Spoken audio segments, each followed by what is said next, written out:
Le 30 mars dernier, le chanteur du boys band britannique The Wanted décédait à seulement 33 ans, après s'être battu contre une tumeur au cerveau.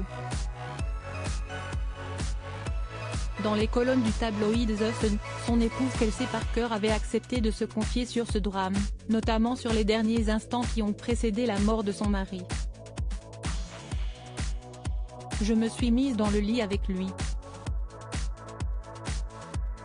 Nous sommes restés dans le lit pendant 2 heures. Je ne voulais personne d'autre, nous avions besoin de ce moment pour parler. C'était romantique, même dans ces conditions. Il a toujours été si romantique, aimant et protecteur, il aurait tout fait pour moi. Cette nuit-là, je voyais bien qu'il cherchait encore un moyen de s'en sortir, racontait-elle, avec émotion.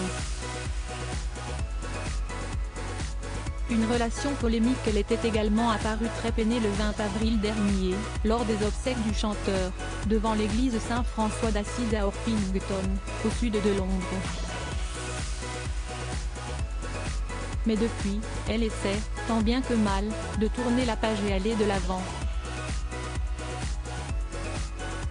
Et d'après les dernières informations du tabloïd The Mirror, dans son édition du 22 novembre, il semblerait que cela lui réussit puisqu'elle a retrouvé l'amour.